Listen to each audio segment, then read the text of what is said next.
16-17 में 3 प्रभु बताए हैं। ये 3 प्रभु कौन हैं? किस प्रभु की शरण में जाने के पश्चात जन्म और मरण समाप्त हो सकता है? 3 प्रभुओं में सबसे उत्तम परमात्मा कौन है? कैसा है? उसका क्या नाम है? इन सभी गूढ़ रहस्यों को जानने के लिए अवश्य सुनिए जगत गुरु तत्वदर्शी संत रामपाल जी महाराज के अमृत वचन। गीता अध्याय नंबर 15 के श्लोक नंबर 16 और 17 में 3 पुरुष बताए, सरपुरुष, अक्षर पुरुष, और 17वें श्लोक में कहा कि उत्तम पुरुष है तो अन्य सरपुरुष और अक्षर पुरुष से कोई और है उत्तम पुरुष, श्रेष्ठ भगवान, और वही तीनों लोकों में प्रवेश करके सबका धारण पोषण करता है। अब इन 2 श्लोकों का लिंक अब उन प्रथम के 4 श्लोकों से है 15वें अध्याय के। तो इसमें बताया कि उल्टा लटका एक संसार रूपी वृक्ष है, और जो तत्वदर्शी संत की पहचान बताई है कि जो इस संसार रूपी वृक्ष के सभी विभागों को भिन्न भिन्न बता देगा, स वेदवित, वो तत्वदर्शी संत है। चौथे अध्याय के 34वें श्लोक में जो तत्वदर्शी संत के विषय में कहा है कि उसकी समझ जा, उससे पूछ, वो उसकी पहचान बता दी कि उल्टे लटके संसार रूपी वृक्ष के सभी पार्ट्स बता देगा, सवेदवित, वो तत्वदर्शी संत है। तो 600 वर्ष पहले परमात्मा स्वयं आए थे, और गीता अध्याय नंबर 4 के श्लोक नंबर 32 में जो कहा है कि वो सच्चिदानंद घन ब्रह्म अपने मुख कमल से अमृतवाणी बोलता है, वो तत्व ज्ञान है, वो निष्कर्ष है सारे दातम का, और वो तत्वदर्शी संत के ही पास होगा और मिलेगा नहीं तुझे। तो यहाँ परमात्मा ने 600 वर्ष पहले उस तत्वदर्शी संत की भूमिका जैसी उनकी लीला है वो किया ही करते हैं।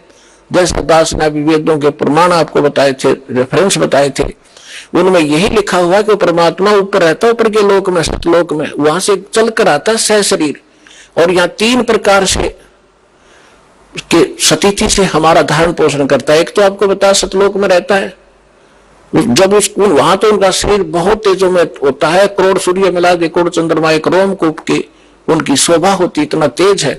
दूसरा, प्रत्येक युग में शिशु रूप धारण करके आते हैं, और जल कमल के ऊपर, यानी कमल तो जल में ही होता है, सरोवर में आकर वो अपना निवास कर लेते, शिशु रूप धारण करते हैं, वहां से निसंतान दंपत्ति उठा ले जाते हैं, और उनके परवरिश की लीला कुंवारी गायों से होती है। ये तो है प्रथम। फिर धीरे धीरे बड़े होते हैं तो बचपन से ही वो अपनी महिमा अपने मुख कमल से, लोकों के माध्यम से, दोहों के माध्यम से, शब्दावलियों के माध्यम से वो ज्ञान प्रचार करते हैं, कवियों की तरह आचरण करते हैं, लोग उनको कवि भी कहने लग जाते हैं। एक प्रसिद्ध कवियों में से भी एक होते हैं वो, लेकिन वो होते हैं परमात्मा। अब तीसरी सतिथि में वो कभी भी कहीं भी किसी को संत रूप में, महापुरुष के रूप में आकर दर्शन देते हैं, उनको ज्ञान सुनाते हैं, अपने से परिचित कराते हैं।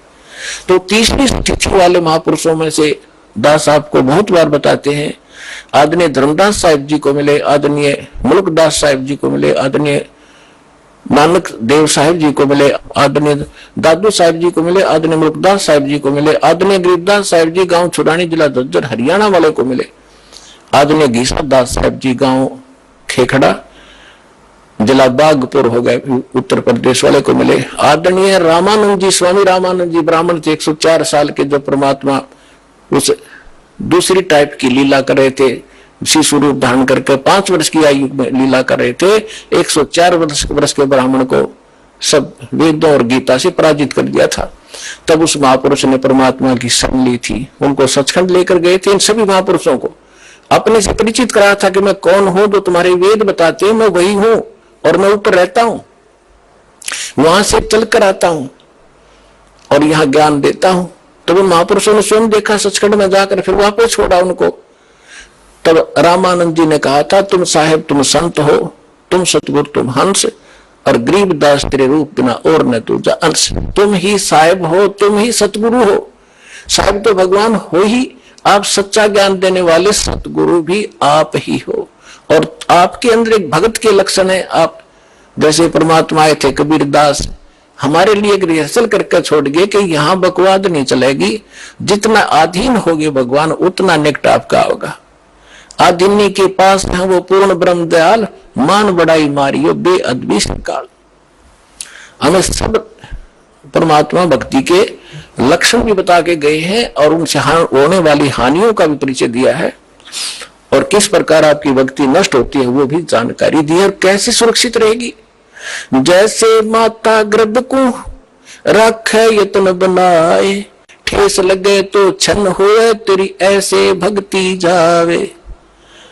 पुणात्मा, जब आपको इस भक्ति की कीमत का पता चलेगा, जैसे किसी बहन को गर्भ रहा हो माँ को, और फिर उसको पता है उसको कैसे रात को भी चिंता रहती है कि कहीं मेरा बालक, मेरा बच्चा खराब ना हो जा, ऊंचे नीचे में पैर ना रखा जा, रात में करवट लेते समय भी एकदम उड़क के पड़ेगी कि जब बच्चे का दाब ना गिरगी हो, तब वो गर्भ रूपी लाल को वो सफल करती है।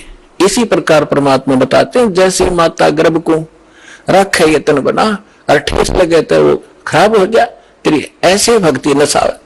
तो इस भक्ति के अंदर आपने मर्यादा गढ़नी जरूरी है। अब परमात्मा ने आपको सत भक्ति भी मिल गई, दास भी मिल गया, आपके अंदर भक्ति प्रवेश भी कर दी। अब उस लाल को आपने सुरक्षित रखना पड़ेगा।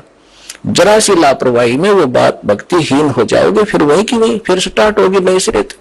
तो इससे इतना डर के इस भक्ति को सफल करो। अब जो प्रश्न चल रहा है कि अब हम इसको कैसे सफल करेंगे और कैसे हमें प्राप्ति होगी परमात्मा की, ये इसमें मूल कारण है। अब हम कोई जैसे प्रश्न चल रहा था कि हम ये कहते हैं कि आपके गुरुजी देवी देवताओं की पूजा देते, ये पूजा नहीं है इनकी।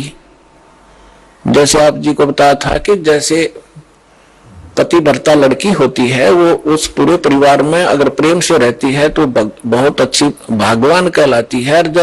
मैं उनका अपने पति से किसी को ढंग से बोल दो नहीं, किसी से बात नहीं करूं, इसे रोटी पाऊंगी, इसे कपड़े धोऊंगी, है तो कलह का कारण बनेगी, तो वह पति भर्ता होते हुए भी वह अपनी नकमी है। तो इसलिए हम यहाँ भक्ति करेंगे, और ये ब्रह्मा विष्णु महेश हमारे अंश हैं, अंग नहीं, अलग नहीं है। जैसे प्रश्न चल रहा था उस पर फिर आते हैं कि परमात्मा ने बताया है कि तुम साहेब, तुम संत हो, तुम तो सतगुरु, तुम हंस। अब रामानंद जी ने कहा है कि तुम ही भगवान हो और तुम ही सतगुरु हो, सच्चा ज्ञान देने वाले। तो 600 वर्ष पहले परमात्मा ने आके बताया था। अक्षर पुरुष एक पेड़ है, यानी एक सतगुरु की भूमिका की वो भगवान तो है ही है। वेद बताते हैं वो परमात्मा आकर यहाँ सच्चा ज्ञान कर देता है, लोकोक्तियों के माध्यम से, दोहावलियों के माध्यम से अपना ज्ञान प्रचार करता है, जिस कारण से लोग अनजान में उनको कवि करने लग जाते हैं, लेकिन वो परमात्मा होते हैं। अक्षर पुरुष एक पेड़ है, सरपुरुष वा की डार, ज्योत निरंजन को सरपुरुष भी कहते हैं, अभी आपको पहले डिफाइन किया था। और तीनों देवा शाखा है, भाई पात रूप संसारी।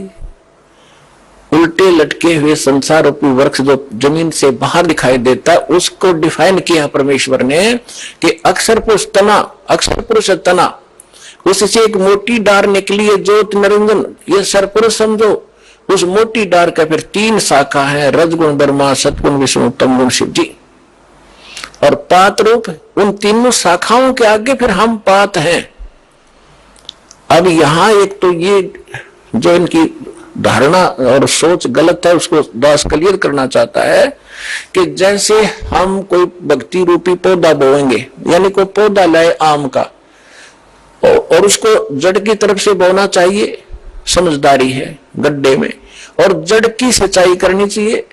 तो जड़ की सिंचाई हम करेंगे तो वो तना भी, डार भी और टहनी भी बड़ी होंगी, वो पेड़ बनेगा।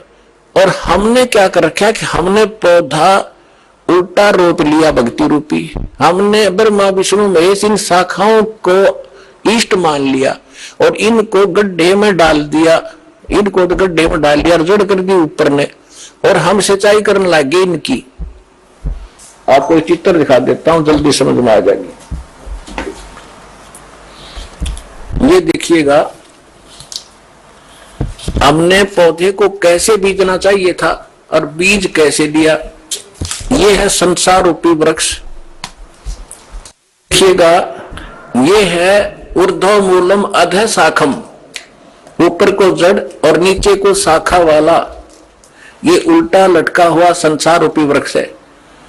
और परमात्मा ने इसकी डिफाइन किया है, अक्षर पुरुष एक पेड़ है, ये परमात्मा की वाणी है। निरंजन कहो सरपुरुष को, हुआ की डार और तीनों देवा शाखा है, ये पात रूप संसार। ये इस जमीन से बाहर जो दिखाई देता है उसको पेड़ बोलते हैं। अक्षर पुरुष एक पेड़ है, सरपुरुष यानी ज्योति निरंजन वा की डार और तीनों देवा शाखा है, ये पात रूप संसार। हम यहाँ पर हैं पात रूप संसार। और वो जो तीनों लोकों में प्रवेश करके सबका धारण पोषण करता है वो है उत्तम पुरुषत्व ने। ये है जड़ मूल सबका मालिक। यहां से हम सबको आहार मिलता है, यानी इस सरपुरुष अक्षर पुरुष और ब्रह्मा विष्णु महेश तक का पालक यही है, लेकिन थ्रो प्रॉपर चैनल हम तक पहुंचता है।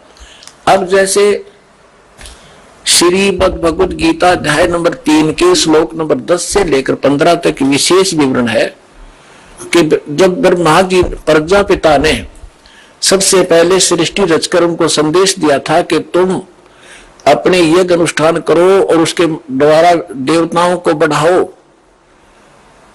शास्त्र अनुकूल साधना करो और उनसे देवताओं को बढ़ाओ, और बड़े हुए देवता तुम्हारे को बिना मांगे ही इच्छित भोग दिया करेंगे, और जो अपने संस्कार प्रारब्ध में मिले हुए से और उसमें से कुछ दान धर्म पुण्य नहीं करता वो तो चोर है भगवान का। फिर 14वें 15वें श्लोक में स्पष्ट किया है कि उस परमात्मा को जो सबका धारण पोषण जो परम अक्षर पुरुष है उसको इष्ट रूप में मान के सभी धार्मिक अनुष्ठानों को करना चाहिए, जिससे आपको सभी लाभ प्राप्त होंगे। तो हम पूर्ण परमात्मा को इष्ट मानकर जड़ की पूजा करवाते हैं और उन ब्रह्मा विष्णु महेश को अपने आप ही वो हमारे संस्कार शुभ बनकर इनके पास पहुंच जाते हैं। अब जैसे ये तो आपने पेड़ देखा, अब हम पौधा दिखाते हैं। कई कहते हैं कि रामपाल तो हमारे देवताओं को छुड़वाता इसलिए हम वो साधना नहीं करें। ये तो बालक हैं, बालक वाला ज्ञान वाला व्यक्ति ऐसी भाषा बोला करता है। जब उनको ज्ञान होगा तो पता चलेगा कि दास ना देवता छुड़वाता, आपको उन देवताओं को ढंग से पूजने की तरीका बताता हूं साधना का, जिससे आपको लाभ मिलेगा, आपका जीवन सफल होगा। अब देखिएगा, आप कोई पौधा लाए तो उसको ये ऐसे बीजना चाहिए और आम व्यक्ति इसको स्वीकार करेगा। सीधा बीजा हुआ भक्ति रूपी पौधा। अब ये मूल है, पूर्ण परमात्मा अक्षर पुरुष जड़ है। इसको गमले में या गड्ढे में लगाया और सिंचाई की, सत भक्ति की, तो इस जड़ से फिर ये सभी देवता, ये तीनों देवा शाखा, ये बड़े हुए पेड़ बन गया। पेड़ बनकर फिर फल इनका लगेगा डेन में ब्रह्मा विष्णु महेश को। अब इतना अनजान कौन होगा? वो मूर्ख ही होगा जो यूं कहे कि माली जड़ की पूजा करता है और टहनियों को तोड़ के फेंकवा दे, फिर उस पूजा का फायदा क्या हुआ? टहनियों के ही तो फल लगेंगे। ब्रह्मा विष्णु महेश ही आपके शुभ संस्कार अशुभ संस्कार जैसे भी होंगे यही देंगे आपको, ये कंट्रोलर है यहाँ के। और जब हम शास्त्र में कुछ साधना करेंगे तुम्हारे सारे शुभ ही शुभ होंगे और वो जाएंगे इनके पास, ये फिर आपको देंगे। जैसे जड़ की पूजा की एक एग्जाम्पल है, ये उदाहरण है कि जड़ की पूजा करने से वो टहनियों के फल लगेंगे और वो फल अपने आप लगेंगे, वो टहनियों के बस की नहीं। यानी आपके शुभ संस्कार होंगे तो ब्रह्मा विष्णु महेश आपको देंगे ही देंगे, चाहे आप कितना बैठे हो, चाहे जंगल में बैठे हो, वहां भी जाकर देंगे आपको। ये इनका कर्तव्य बना है। अब आप कैसे कर रहे हो और दास क्या करवाना चाहता है ये देखिएगा। आप ऐसे कर रहे हो, आपने क्या किया है? भक्ति रूपी पौधा यानी साधना शास्त्र विरुद्ध कर रखी है। आप ब्रह्मा विष्णु में इसको इष्ट मान लिया और इसको गमले में लगा दिया टहनियों को, और इसकी इनकी पूजा शुरू कर दी, जड़ छोड़ दी। ये भक्ति रूपी पौधा आपका सूख गया, जिस कारण से आपको कोई लाभ आध्यात्मिक प्राप्त नहीं हो रहा। दास कहता आप इसको ऐसे कर लो बस। ये ब्रह्मा विष्णु महेश है, इनका फल लगेंगे इन टहनियों के, और बिना मांगे ही आपको फिर ये फल दिया करेंगे जब आप इस मूल की पूजा करोगे। एक कैसा दे सब सद है, एक कैसा दे सब सद है, और सब सद सब जावे। माली सिंचे मूल को हो, फल फूले गए। इतनी सी बात है, और ये हमारा शास्त्र अनुकूल ज्ञान है और शास्त्र अनुकूल साधना है। प्राप्त करो और अपना कल्याण कराओ।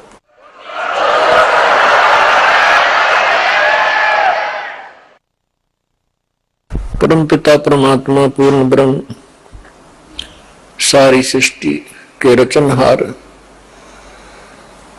सारी सृष्टि के मालिक, कुल धनी कुल के मालिक कबीर परमेश्वर जी की असीम रजा से आप सभी पुण्यात्माएं परमेश्वर की महिमा सुनने के लिए उपस्थित हुए। आपका सौभाग्य है, आपको ऐसे समय में मानुष शरीर प्राप्त है, और उससे भी अच्छी किस्मत आपकी है कि आपको ये तत्व ज्ञान और यथार्थ भक्ति विधि प्राप्त हो रही है। तो आपकी किस्मत का, आपके शुभ संस्कारों का कोई एस्टिमेट नहीं लगाया जा सकता। ना जाने आप किन किन जन्मों में आपने ये पुण्य संग्रह किए हुए। लख बर सूरा जूद ही लख बर सांवत दे, लख बर यति जहान में तब सतगुरु शरणाले।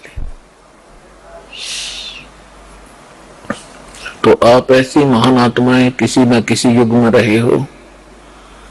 आपने परमात्मा के लिए बड़े बड़े सैक्रिफाइस किए हैं, आपने राज भी त्यागे हैं, आपने बहुत बड़ी कुर्बानियां दी हैं, तब आज आपको यह शुभ समय प्राप्त हुआ है। धन्य है आपके माता पिता जिनसे जन्म हुआ।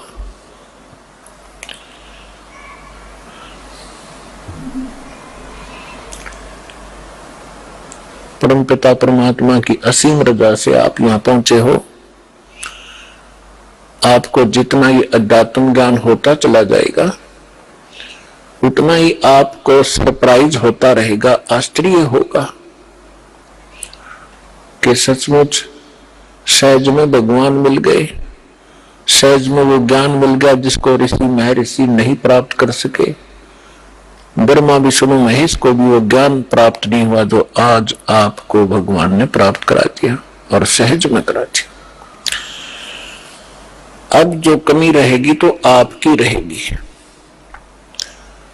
तो इसके विषय में परमात्मा कहते हैं स्वयं ही कि समझा है तो सर दर पाओ और बहुर नीरे ऐसा गाओ। यदि आपको ये ज्ञान समझ में आ गया कि हम कहाँ रह रहे हैं और किस उद्देश्य से हम जी रहे हैं और हमने करना क्या चाहिए था, हम कर क्या रहे हैं, तो अब सिर पे पैर रख लो। सिर पे पैर रखना बहुत तेज दौड़ना किसी आपातकाल स्थिति में, कहीं कहीं पैर टिका कर व्यक्ति के। तो अब आपको ऐसा समय मिला है कि इस समय रहते रहते आप अपना कर्म बना गए तो मोक्ष प्राप्त हो जाएगा, सदा के लिए झंझट मिट जाएगा। आप इस लोक में रह रहे हो, आपके बच्चे आपको कितने प्रिय हैं, आपके माता पिता आपको कितने प्रिय हैं, आपके पति पत्नी भाई बहन आपको कितने प्रिय हैं। आजीवन आप जिस संपत्ति को संग्रह करने में लगाते हो आपको कितनी प्रिय है, उसके लिए ना जाने कितने झगड़े कर देते हैं, लड़ाई कर लेते हैं, मुकदमे कर देते हैं। तो ये कितनी अच्छी वस्तु है जिसको आप इतना लगाव रखते हो, तो और फिर ये तुरंत छोड़ देनी पड़ती है, मृत्यु हो जाती है। ये क्या कारण है? जब आपका ये कारण समझ में आओगा तब आपकी रुचि बनेगी परमात्मा के पाने में और सतलोक जाने की। अन्यथा ठीक है, जैसा करोगे अन्य कहीं आपको ऐसा स्थान नहीं मिलेगा जहां आपकी भक्ति शास्त्र अनुकूल हो। और शास्त्र अनुकूल साधना करने से आपके इतने शुभ संस्कार बन जाएंगे, यदि पार नहीं हुए तो आप ना जाने कितनी बार तो देवता बनोगे इस भक्ति से। इतनी महत्वपूर्ण भक्ति है, इतनी कीमती है, इसकी इतनी वैल्यू है।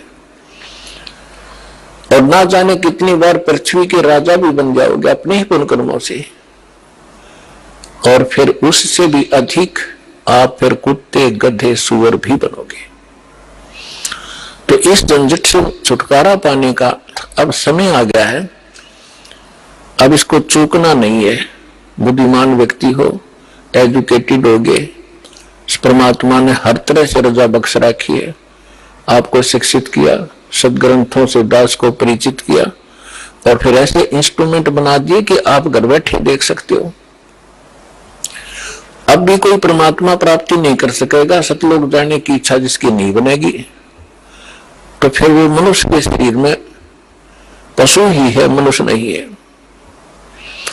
इस ऐसा ज्ञान परमात्मा ने आपके रूबरू करा दिया है। जिस दिन आपकी इसकी रुचि बनेगी, ये ज्ञान समझ में आओगा, आपको इस लोक की कोई भी वस्तु अच्छी नहीं लगेगी। इंद्र दा राज काग दा बेष्टा, स्वर्ग के राजा की गद्दी भी आपको ऐसी बुरी दिखाई देगी जैसे काग की बीट होती है, टट्टी होती है।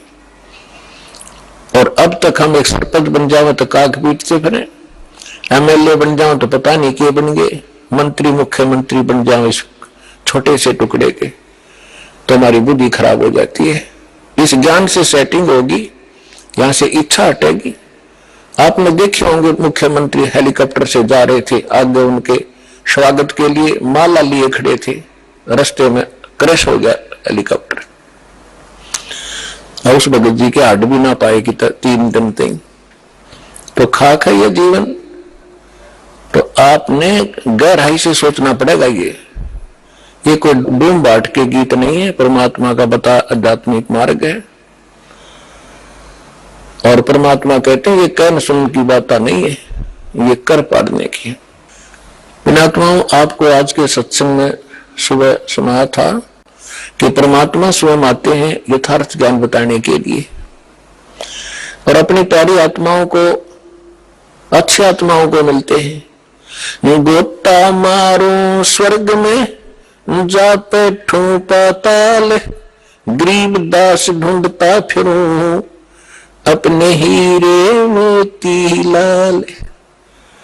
कबीर साहब गरीबदास साहब जी को मिले, सतलोक में लेकर गए, जहां से हम आए हैं, जहां हमारा निज स्थान है, जहां हमारे पिता रहते हैं। और वो परम पिता फिर वापस छोड़ के गए उनको इस पृथ्वी पर। आंखों देखा वो वहां का नजारा, वो दृश्य, सारा दृश्य, और परमात्मा से प्राप्त उस ज्ञान से परिचित होने के बाद गरीबदास साहब जी ने बताया कि परमेश्वर ये कह रहे थे, गोता मारू स्वर्ग में जा बैठूं पाताल, गरीब दास मैं ढूंढता फिरूं अपने हीरे मोती लाल। आप उस परमात्मा के वो हो हीरे और मोती, यानी बहुत ही प्रिय आत्मा हो। आप तक परमात्मा ने किसी भी माध्यम से संदेश पहुंचाया है और अपनी शरण में लिया है। आप वो पुण्यात्मा हैं। अब जब परमात्मा यहां आए हुए थे, घर घर डोला करते थे, कहीं भी चौराहे पर खड़े हो जाते थे, एक तारा लेके अपनी अमृत वाणी को सुनाया करते थे। परमात्मा की वाणी में आत्मा को अट्रैक्ट करने का इतनी पावर है जैसे चुंबक लोहे को खींच लेती है। अब इस मालिक की वाणी को सुनकर आत्मा अपने आप जैसे खिंचाव होता है, और ऐसे परमात्मा की वाणी इसको बंधेड़ कर रख देती है, इसको विवश कर देती है सोचने के लिए, तो कर क्या रहे हो, करना क्या चाहिए था। पृथ्वीपति चकवे गए जिनके चक्र चलंत, रावण सरीखे कौन गुणे भाई ऐसे गए अनंत। सर्व सोने की लंका थी वो रावण से रणधीरम, एक पलक में राज विराजी जन के पड़े जंजीरम।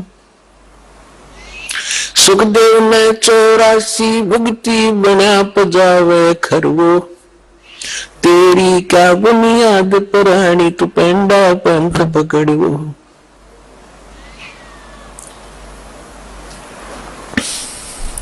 आए हैं सो जाएंगे ये राजा रंक फकीर, एक सिंहासन चढ़ चले एक बंधे जात जंजीरे, कबीर हरि के नाम बिना ये राजा रसद हो, मट्टी लदे कुमार के वही घास न डाले कोई। पुणात्माओं, ये भगवान की बताई वाणी दास बोल रहा है, जो परमेश्वर स्वयं आकर बोलते हैं। जैसा गीता अध्याय नंबर 4 के श्लोक नंबर 32 में आपको प्रमाण बताया था कि गीता ज्ञानदाता कहता है कि वो परमात्मा स्वयं आकर अपने मुख कमल से जो ज्ञान देते हैं वो तत्व ज्ञान है, और उस ज्ञान में वो विशेष जानकारी है आध्यात्मिक यज्ञों की, यज्ञ माने धार्मिक अनुष्ठानों की, और उसको तत्वदर्शी संत ही बता सकते हैं उस परमात्मा के उस तत्व ज्ञान को। तो ये वो तत्व ज्ञान की वाणी है जो भगवान ने बता रखी है।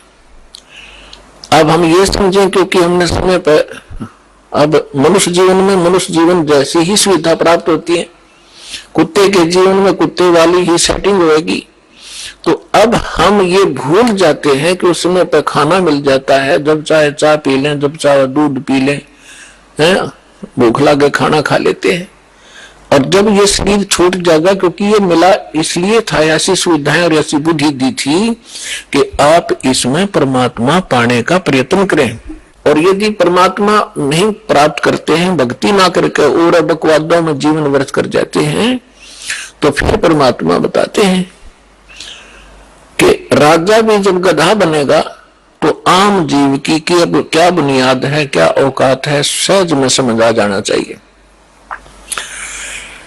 फिर क्या बताते हैं परमात्मा, कबीर हरि के नाम बिना ये नार कुटिया हो, गली गली भौंकत फिरे भाई टोक न डाले कोई। परमात्मा की भक्ति के बिना राजा की रानी भी कहते हैं कुटिया की योनि प्राप्त करती है।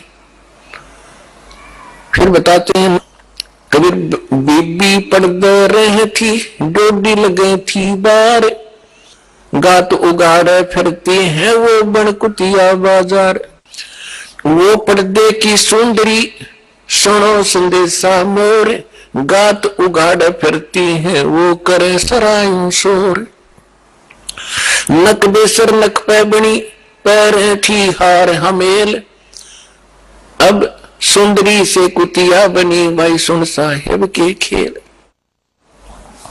बीबी पड़दा रहती, इन राजाओं की रानियां, बड़े बड़े घरों की बहू बेटियां, इन मायाधारियों को हम बड़े मानते रहे, बड़े बड़े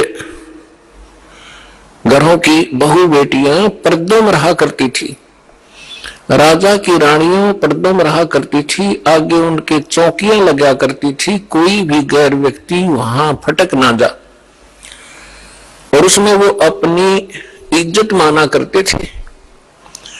अब परमात्मा कहते हैं, बीबी पर्दा रही थी और डोडी लगे थी बार, बार माने गेट का गए, चौकी पहरेदार खड़े रहा करते थे, और गात उगाड़े फिरती हैं वो बनकुतिया बाजार, वो पर्दे की सुंदरी और सुनो संदेशा मोर, अब गात उगाड़े फिरती हैं वो करे सरायों शोर, नकबे सर नकबे बनी वो पैर थी हार हमेल, और सुंदरी से कुतिया बनी, कैसा स्वरूप बिगड़ गया, और सुन साहेब के खेल। अपने आत्माओं, ये बातें कोई कहने और सुनने तक सीमित नहीं रखनी है, इनको अपने हृदय में जचाना है और इस पर बहुत विवेचन करना है। परमात्मा ने ये शब्द क्यों कहे, विचारणीय विषय है कि जो बड़े घरों की बेटियां बहुएं, उनको घर से बाहर जाना अलाउड नहीं था, उनकी इज्जत का नाश हुआ था, और जिस कारण से वो सत्संग और संत के विचारों से वंचित रही। जब वो रानी थी, सुंदर गहने पहना करती थी, आभूषण पहना करती थी, काजू किशमिश और बादाम युक्त हलवे और खीर खाया करती थी, क्योंकि उनके पूर्व जन्म की कमाई शुभ संस्कार उनके साथ थे। भविष्य में कोई चार्जर लगा नहीं, भविष्य में कोई उनको ऐसा संत मिला नहीं, भक्ति करने ज्ञान सुनने का कोई अवसर न मिलने से उन्होंने मानुष जीवन बर्बाद कर दिया। काजू किशमिश बादाम के हलवे खीर खाया करती थी और जूठा छोड़ा करती थी, उनकी नौकरानियां खाया करती थी। एक परमात्मा की भक्ति ना करने से वो अगले जन्म में कुतिया की ओर निकल जाती है। अब कुतिया के जीवन से आप खूब परिचित हैं, फिर भी परमात्मा ने आगे बताया है कि वही रानी जो पर्दों में रहा करती थी, जिनकी इज्जत नाश हो जाती जब सत्संग में चले जाती थे, अब वो इज्जत कुतिया बनकर घूम रही है, निवस्त्र हो रही है। तो परमात्मा कहते कुल करने के कारण ये जीव गया बिगो, इसने अपना भट्ठा बैठा लिया इस लोक लाज के कारण। और जब ये कुल के कर लेगा, जब तू चार पाया का हो, गधा बनकर कुतिया बनकर घूमोगे, जब ये तेरा खानदान तुझे क्या सहारा देगा। तो इसलिए परमात्मा ऐसी ऐसी चोट मारा करते थे, इस सुती आत्मा को जगाया करते थे जगह जगह खड़े होकर। और आत्मा इतनी अचेत कर रखी इस काल ने, पहले तो ज्ञानहीन बनाई और फिर मैं ममता में फंसा रखी, तेरा बेटा या तेरी बेटी, ये तेरी कार या तेरी कोठी, और काम नहीं करेंगे। भक्ति का समय कब मिलेगा, हमें टाइम ही नहीं मिलता। अब तो सभी ये कहते हैं कि फुर्सत नहीं है, टाइम नहीं मेरे पास। कोई किसी ने तो ये धारणा बना रखी है कि भक्ति तो बुढ़ापे में करा करें, जवान बच्चों का, जवान बेटियों का के काम सत्संग में जाने का फूट के भाग हमारे। बुढ़ापे में भक्ति होगी, पता कर लो बुढ़ा तो कदे दांत निकलवानी, कदे आंख बनवानी, कदे पिंडी भड़के, कदे बीपी आई, कदे लो को शुगर बढ़ गई। वो तो ब्रह्म माटी का दौर है बुढ़ापे में। अगर पहले से ही भक्ति शुरू करेंगे तो बुढ़ापा भी हमारा रोग रहित, परमात्मा की शक्ति साथ रहेगी, तब वो ठीक रहेगा। अब परमात्मा की भक्ति का आधार देखिएगा तो जैसे प्रहलाद थे 10 वर्ष के थे और 10 वर्ष के भक्ति में लग गए थे। ध्रुव 5 वर्ष के ही थे और परमात्मा के इस तत्व ज्ञान के अंदर सूक्ष्म वेद में बताया है कि 3 वर्ष के बालक को परमात्मा का मंत्र प्रथम मिल जाना चाहिए। यही वेद प्रमाणित करते हैं। 3 वर्ष की आयु में 3 वर्ष जो परम संत होगा वो 3 वर्ष की आयु के बच्चों को ही उपदेश देना प्रारंभ कर देगा। और यदि हम इस इंतजार में रहेंगे, बुढ़े होकर वृद्ध होकर के भक्ति करेंगे, बच्चों से फारिग हो लें और मृत्यु हो जाए 20 साल की उम्र में, प्रारब्ध इतना ही हो, फिर कहां करेंगे। तो बचपन से ही मालिक का सहारा मिल जाएगा तो हमारी एज भी एक्सटेंड होगी, आयु भी बढ़ेगी, साथ देगा भगवान, पाप से बचेंगे, भक्ति संग्रह होगी, 100 हमारी मुसीबतें टलेंगी। तो यहां परमात्मा बताना चाहते हैं कि अभी तक हमें तत्व ज्ञान न मिलने से हम लोकवेद, दंत कथा और अपने अनुसार ही सब ज्ञान विचार व्यक्त किया करते थे जो व्यर्थ थे। तो परमात्मा ने जगह जगह जाकर के ये ज्ञान दिया। 64 लाख परमेश्वर के शिष्य हो गए थे, 64 लाख। आज तो पुण्यात्माओं एक चैनल से टीवी चलता है, प्रोग्राम चलता है तो करोड़ों व्यक्ति घर बैठे देख सकते हैं, करोड़ों टीवी लगवा दिए दाता ने। पहले परमेश्वर ने अपनी आध्यात्मिक पावर का प्रयोग किया, आज वो नहीं हो सकता क्योंकि परमात्मा हर एक काम को एक सीक्रेसी के हिसाब से करते हैं।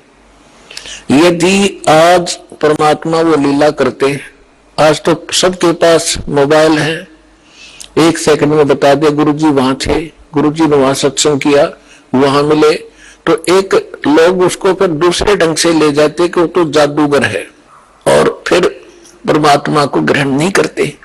तो आज परमात्मा ने वैज्ञानिक तरीके से ही अपना ज्ञान अपने बच्चों तक पहुंचाया है। और परमात्मा घर घर जाया करते थे, सत्संग किया करते थे, और परमेश्वर की शरण में आने से वो दुखी प्राणी सुखी हुआ करते थे। एक ब्राह्मण परिवार था, उसके 2 लड़के 2 लड़कियां थी, और चारों बच्चे मेंटली डिस्टर्ब, पत्नी को भी प्रेत बाधा, और उनके उपचार के लिए बहुत पैसा व्यर्थ हुआ, और कंगाल हो गया, निर्धन हो गया। रिलेटिव्स भी, उस नाती भी, रिश्तेदार भी उससे नफरत करने लगे। और उन्होंने एक रामानंद नाम के स्वामी रामानंद जी, काशी के एक प्रसिद्ध संत थे, उनसे भी दीक्षा ली और उनसे भी ट्रीटमेंट, अपना समाधान चाहा। उसी समय परमेश्वर आए हुए थे, एक शिशु रूप धारण करके प्रकट हुए थे। काशी शहर के लहर तारा नामक एक सरोवर के ऊपर कमल के फूल पर अपने सतलोक से आकर बालक रूप धारण किया था। नीरू और नीमा नाम के 2 निसंतान पति पत्नी थे, वो परमात्मा को घर ले गए थे। वहां उनकी परवरिश कुंवारी गाय के दूध से हुई थी। धीरे धीरे बड़े हुए तो वो वही व्यवसाय जो नीरू किया करता था, जुलाहे का काम करने लगे, और साथ में अपना जिस उद्देश्य को लेकर आए थे प्रचार भी किया करते थे। इसी दौरान परमात्मा ने एक लीला की थी, वो अलग कहानी है, फिर से सुनाएंगे। अब इतना ही सुनाएंगे कि स्वामी रामानंद जी और परमेश्वर कबीर जी की गोष्ठी हो रही थी, बैठे थे। उसी समय वो ब्राह्मण पहुंच गया वहां पर, और उस ब्राह्मण ने अपने गुरुदेव स्वामी रामानंद जी से कहा कि गुरुदेव, मैं अति दुखी हो चुका हूं, अति आर्त हूं, आपकी शरण आया हूं, मुझे कोई समाधान बताओ। तो रामानंद जी ने उनको बहुत सारे जंतर मंत्र और बहुत से और भी दान धर्म के तरीके बताए थे, उनसे भी उसको कोई राहत नहीं मिली।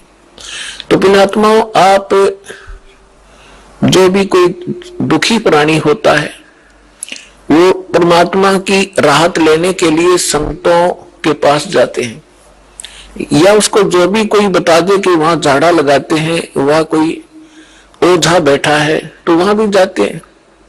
तो जितने भी संत हैं पहले अपनी क्रिया बताते हैं, आप ऐसे करो, ये मंत्र जाप करो, ये ऐसा दान करो। उनसे भी कोई लाभ नहीं होता है, तो सभी लास्ट में ये कह देते हैं कि ये आपके प्रारब्ध में निहित है, अर्थात आपकी किस्मत में लिखा है, ये आपने भोगना ही पड़ेगा। फिर उदाहरण देते हैं कि जैसे भगवान श्री राम ने बाली को मारा था, जो सुग्रीव का भाई था, वृक्ष की ओट लेकर, और उसका भी बदला भगवान ने भी देना पड़ा श्री कृष्ण रूप में। एक शिकारी ने उनके पैर में तीर मारा, विषाक्त, और तब श्री कृष्ण जी की मृत्यु हुई। वो मारने वाला कौन था? वो शिकारी, वो बाली वाली आत्मा थी, और श्री कृष्ण राम वाली आत्मा। तो इस तरह की अटकल देकर के रामानंद जी ने उस ब्राह्मण से कहा कि भाई, ये तेरे प्रारब्ध के अंदर लिखा है, ये किसी भी तरीके से नहीं कट सकता। मैं जो विधि जानू था मैंने सारी बता दी। उसी समय परमेश्वर ने कहा, स्वामी जी आप बड़े विद्वान हो, वेदों को भी जानते हो, क्या वेदों में भी ऐसा नहीं लिखा कि परमात्मा जीव के सर्व पाप नाश कर सकता है? यानी पाप से ही दुख है। पाप जो प्रारब्ध में लिखा गया है, किस्मत में लिखा गया है, तो उसको प्रारब्ध का कष्ट कहते हैं, संकट कहते हैं, और वो भोगना ही पड़ता है, भोगने से ही समाप्त होता है। तो परमेश्वर ने प्रश्न किया, क्या स्वामी जी आप, क्या वेदों में भी ऐसा ही लिखा है? स्वामी जी ने तपाक से कहा कि हाँ ऐसा ही लिखा है, किसी वेद में ऐसा प्रमाण नहीं, सब ये लिखा कि अपना कर्म भोगना ही पड़ेगा। तो परमेश्वर ने कहा कि यजुर्वेद अध्याय नंबर 8 के श्लोक नंबर 13 को देखिए स्वामी जी। अब उनको जुबानी याद था, अपने आत्मा या बिजली गिरी हुई है, सदग्रंथों को कंठस्थ याद कर रखा था इन ब्राह्मण लोगों ने, और इनको कख नहीं पता था ये बता क्या रहे हैं। रामानंद जी का सिर घूम गया कि एक दानक का बालक, दान दुल्हाए का लड़का, कभी इसने वेद देखे भी को नहीं, और आज इसने मंत्र बता दिया। 104 साल के उसने परमात्मा के और उनके जीवन में लीला में जीवन जो परमात्मा शरीर में दिखा रहे थे, 99 वर्ष का अंतर था, 99 वर्ष बड़े थे परमात्मा से, और सारा जीवन ही उन्होंने वेद और गीता पुराणों के अध्ययन में बिताया था। तो परमेश्वर ने कहा, कबीर साहब ने कहा, स्वामी जी यदि प्रारब्ध का कष्ट भोगना ही पड़ गया तो भक्ति की क्या आवश्यकता है फिर? अगर किसी के संस्कार में दुख है और दुख है भोगना ही पड़ेगा, फिर भक्ति ने शर्म में मारेंगे, क्या आवश्यकता है इस भक्ति की? कौन करेगा भक्ति? क्या आवश्यकता परमात्मा की? वो भक्ति इससे हटकर है, और वो मंत्र मेरे पास है। अपने आत्माओं जो दुखी व्यक्ति है उसको तो संकेत चाहिए। उसने तभी पूछा कि आप कौन हो भाई? ए भगत जी आप कहाँ रहते हो? अब वो लाल कपड़े पहन रखे, सारी उम्र संस्कृत बोली, उसने तो महाराज जी समझ रहे, और परमात्मा बैठे एक सिंपल वेशभूषा में। उसने कहा भगत जी कहाँ रहते हो आप? आपका कहाँ ठिकाना है? परमात्मा ने बताया भाई मैं दानक सो दुलाया हूं और नीरू का पुत्र हूं, ऐसे ऐसे हमारी झोपड़ी वहां रहा करूं। अब परमात्मा ने ये बताना इसलिए अनिवार्य समझा कि जैसे ने भगवान चाहिएगा तो आ जाएगा, और जब ब्राह्मण पने में होगा तो उसने छुआछात बहुत गणी थी तो अपना भाई चला जाएगा। तो परमात्मा तो जा लिया श्याम ने, साथ साथ महाराज मैं घना दुखी हो गया। तो वहां जो परमात्मा के पास के और भी बहुत से आर्त व्यक्ति बैठे थे, और वो आपस में चर्चा कर रहे थे कि मैं इतना दुखी था, परमात्मा से नाम लिया, अरे भगवान आए हैं, ये परमात्मा है, तुम इसको दुल्हा मत समझो, दानक नहीं है। अब जिसके काटे से निकल रहे हो क्यों कर कहीं सिंपल मैन है। तो उस व्यक्ति को पहुंचा वहां पर ब्राह्मण, जब वो और भक्त बैठे बतला रहे थे, भगवान आए, जब सत्संग का आयोजन था उनके साथ दूसरे साथी बाहर मैदान में, तो उस ब्राह्मण का कुछ दिल डटिया, जब ये सारे भगत कह रहे हैं तो कुछ बात बनेगी। तो परमात्मा के आशीर्वाद मात्र से परमात्मा ने कहा भाई अपने सारे बच्चों को ले आ। उसने सारा दुख बताया, उनको दीक्षा दिला।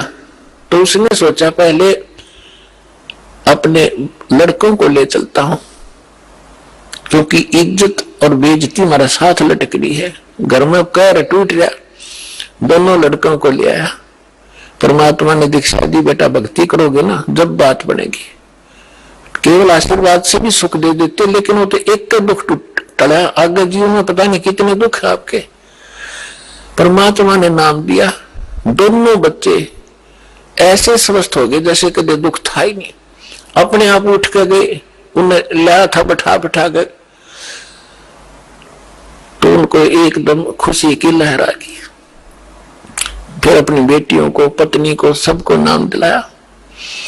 परमात्मा के आशीर्वाद से सब ठीक हो गए, स्वस्थ हो गए कुछ ही दिनों में। और फिर घर का काम भी उसका बहुत अच्छा चलने लगा। अब वो जहां भी जिसने मिला है उसी को कहे कि भगवान आए हैं, चलो वहां पर परमात्मा आ रहे हैं, दुल्हाओं की कॉलोनी में भगवान उतर रहे हैं, पर उसकी कौन सुने ब्राह्मण। तो पुण्यात्माओं एक समय एक सर्वानंद नाम के ब्राह्मण थे, और उसने चारों वेदों, 18 पुराणों, गीता, इन सभी को कंठस्थ याद कर रखा था। और उसने अपने वक्त के सभी ब्राह्मणों को, सभी विद्वानों को शास्त्रार्थ में पराजित कर दिया। तो उसके मन में एक धारणा आई कि मैं अपना नाम सर्वानंद की जगह सर्वाजीत रखवाऊंगा, अपनी मां से कहता हूं। उसने सभी को हरा दिया। उधर से वही विचार कर रहा था। दूसरी ओर क्या हुआ कि उसकी माता, जो सर्वानंद की माता जी थी, उसका नाम शारदा था, ब्राह्मणी, और वो भी ऐसे ही अपने प्रारब्ध के कर्म को भोग रही थी। अब ब्राह्मण होने के नाते, और अब उसका पुत्र विद्वान, जिसने सब विद्वानों को पराजित कर दिया, अपने पुत्र से भी सारे जंतर मंत्र, जो भी गायत्री मंत्र वगैरह अनुष्ठान बताए बेटे ने, वो भी कर लिए। और भी जिसने भी जहां कोई महापुरुष संत तपस्वी बताया वहां भी चली गई, लेकिन उसको कोई राहत नहीं मिली। बहुत बुरी बेचैनी रहे, ना भूख लगे, चारपाई पकड़ रखी, अस्थि पिंजर शेष दिखाई दे। उधरती एक परमात्मा की शिष्या, एक बहन ब्राह्मणी, एक बहन चली गई, ब्राह्मणी नहीं, वैसे एक बहन चली गई किसी कामवश, अन्य जाति की, श्रवण जाति की। तो उसने पूछा कि शारदा कुशल है? उसने चारपाई पे पड़ी पड़ी ने देखा और कहा, बहन कहाँ कुशल हूं, अंतिम सांस गिन रही हूं, बहुत परेशान हूं, काफी वर्षों से असाध्य रोग से पीड़ित हूं। वो परमात्मा की शिष्या लड़की कहने लगी कि बहन कहीं दिखाया नहीं आपने? कि सभी डॉक्टर दिखा लिए, वैद्यों से चेक करा लिया, और कोई साधु संत आसपास नहीं छोड़ा।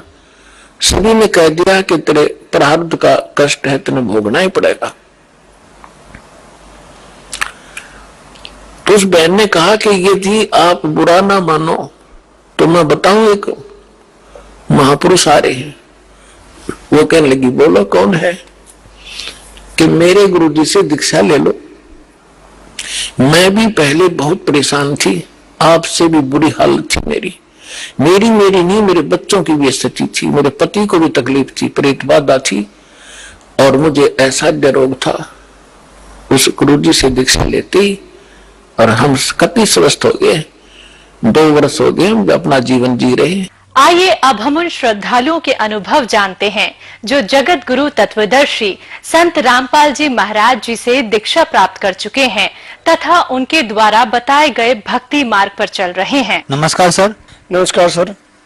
सर क्या नाम है आपका? राम मेहरदास सर। राम मेहर जी, आप कहाँ के रहने वाले हैं? गाँव मुहाना जी, जिला सोनीपत, हरियाणा से जी। सर संत रामपाल जी महाराज से नाम दीक्षा आपने कब ली?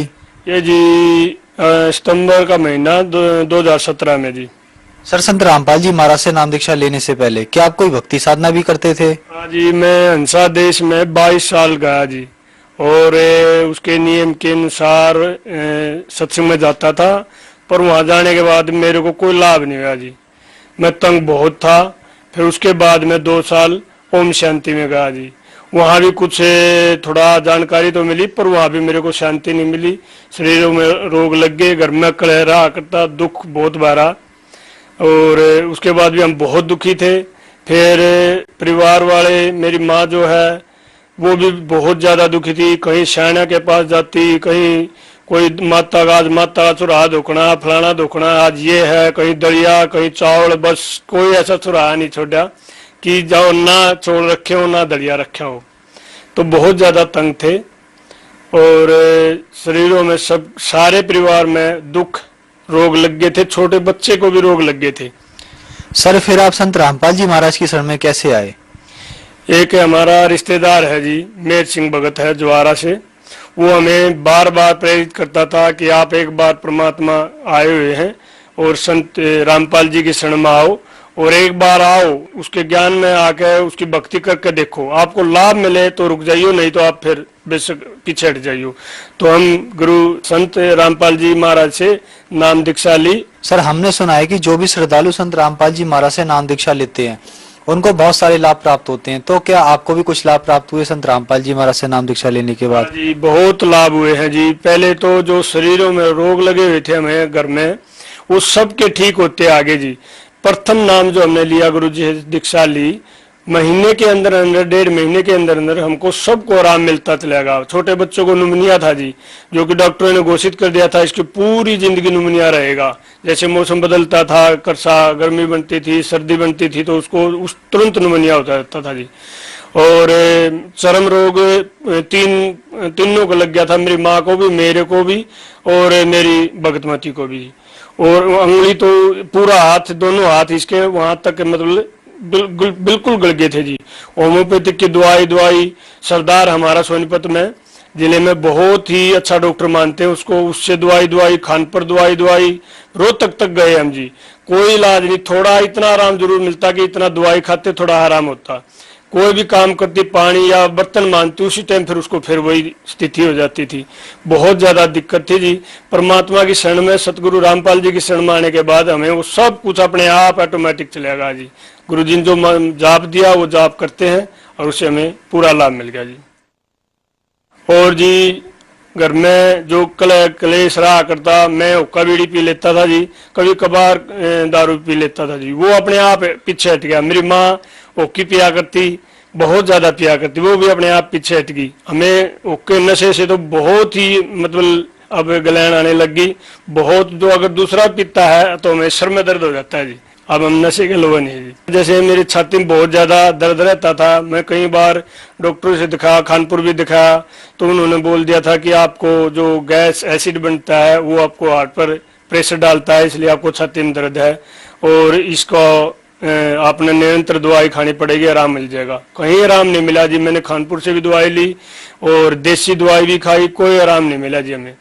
फिर परमात्मा की शरण में आने पे मेरे को छाती में आराम मिल गया जी, तुरंत आल लगड़, कोई छाती में दर्द नहीं है जी। अजी ये हमारे गांव में, और वो उसके पेट में तकलीफ थी और वो दवाई पहले ही लेता था। एक वैद्य जी गांव, ये गुहांड लगता है फुरखास गांव में, उसके पास जाता था। एक दिन उसने बोला कि आप भी मेरे साथ चलो, बाइक पर चलना है। माँ चलो ठीक है, तो मैं साथ में चला गया वहां पे।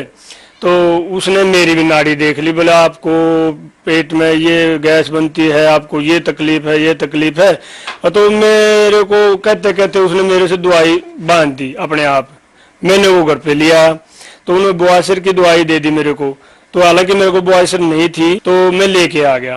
तो मैंने जैसे ही शुरू करी तो मेरे को बुआसर, असल में बुआसर बन गई थी, कभी मेरे को बुआसर नहीं हुई और मेरे को घाव बन गया गुदा के अंदर और खून आने लग गया। मैं डरता था कहीं अब दर्द होएगा।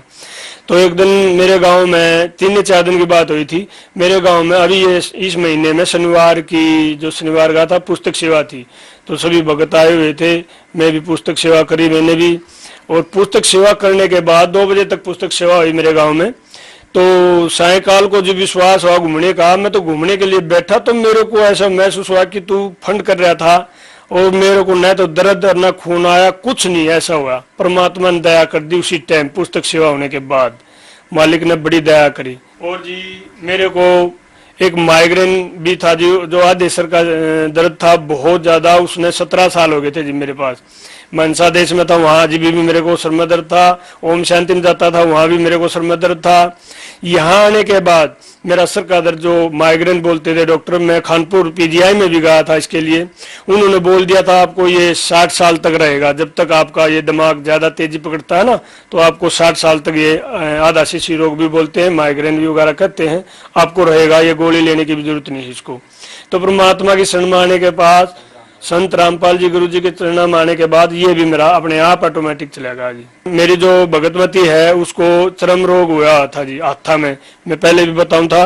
उसको मैंने कई जगह होम्योपैथिक दवाई बहुत पैसे लगाए, तो उसका चर्म रोग कहीं नहीं ठीक हो रहा था। परमात्मा की शरण में आने के बाद उसने भक्ति की और उसका आज बिल्कुल चर्म रोग नहीं है। मेरी माँ के पैर बिल्कुल नीचे से गल गए थे, डॉक्टरों ने बोल दिया था इसको शुगर हो गया है और पैर कटने की नौबत आ गई थी। मतलब ऐसे डॉक्टर बोल रहे थे, ऐसे तो इसको कहीं दिखाओ। फिर मैंने कई जगह उसको दवाई सोनपत सरदार जी से भी दवाई, तो उसको आराम नहीं मिल रहा था। परमात्मा की शरण में आने के बाद मेरी माँ भी आज बिल्कुल ठीक है जी, निशान तक भी नहीं छोड़े परमात्मा ने।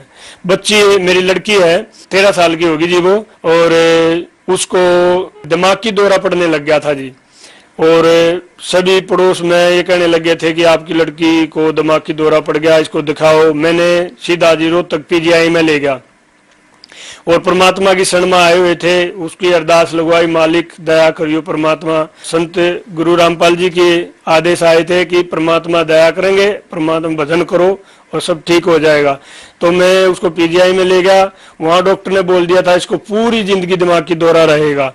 और फिर मैं नाम दाम केंद्र है जी रोहतक, वहां पे गया और भक्तों के आगे ये समस्या रखी। भक्तों ने फिर परमात्मा के वो पत्र लिखा मालिक के चरणों में, और पत्र से फिर आदेश आया। अगले दिन वहीं पे नाम दाम केंद्र पे थे हम, पत्र से आदेश आया परमात्मा का कि परमात्मा दया करेंगे और आप भक्ति करते रहो।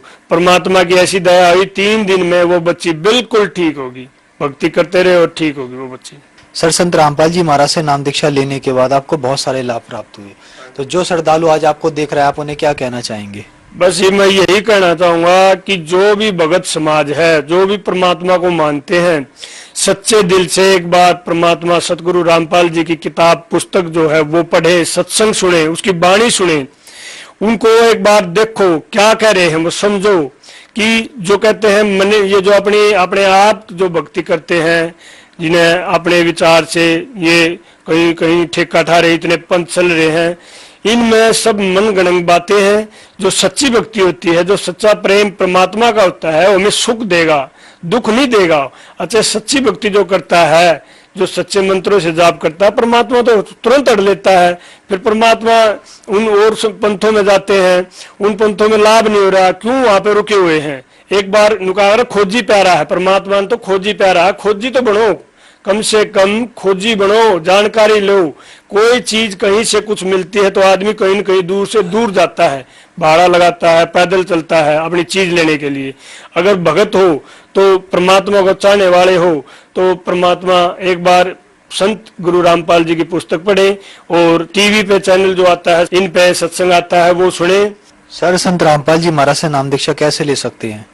संत रामपाल जी महाराज के जो नाम दाम केंद्र खुले हैं, हर जिले में खुले हुए हैं, और जो भी भगत इस सत्संग लेना चाहता है, नाम दाम लेना चाहता है, आपने जैसे आप आजकल मोबाइल पे हैं, मोबाइल पे भी वेबसाइट पे देख सकते हैं, कहीं भी अपना जो नाम दाम नजदीक है, जिला है, उस पे आप नंबर नोट कर सकते हैं और उस नंबर पे आप फोन कर सकते हो। आपकी पुस्तक भी घर पे आएगी और आपका जो नाम दाम केंद्र नजदीक पड़ता है, आपको पूरा एड्रेस दिया जाएगा। सर, पहले आपने बताया कि आप हंसा देश जी के पास आपने भक्ति की, वहां से नाम दीक्षा ली, फिर आप ओम शांति वालों के पास गए और फिर आपने संत रामपाल जी महाराज को अपना गुरु बनाया। कहते हैं गुरु नहीं बदलना चाहिए, गुरु बदलना पाप है, क्या कारण है, क्या सच्चाई है इसके पीछे? ये जो चीज हमें चाहिए है उसके लिए हमने कभी झिझक नहीं करनी चाहिए। जैसे कोई हमने हमारी पर्सनल कोई दुकान है या डॉक्टर है, अगर हमारा वहाँ पे कोई इलाज नहीं हो रहा है या हमारी कोई दुकान से चीज नहीं मिल रही है तो हम क्यों बैठेंगे वहाँ पे? हम अपनी दुकान बदलो या डॉक्टर को बदलो, ये चीज हमें नहीं देखनी, हमने लाभ लेना है। फिर ये मौका नहीं मिलेगा। ये जो मनुष्य योनि मिली है ये भक्ति के लिए मिली है। समझने की बात तो यही है कि मनुष्य योनि भजन भक्ति के लिए मिली है, यहाँ से पार होने के लिए। तो इसलिए गुरु बदलने में हमें कोई झिझक नहीं करनी चाहिए, न डरना चाहिए। जो संत पूर्ण होते हैं वो सब कुछ हड़ लेते हैं, डरना नहीं कभी भी चाहिए। परमात्मा की शरण में आओ और भजन भक्ति करो। धन्यवाद सर। सत साहिब।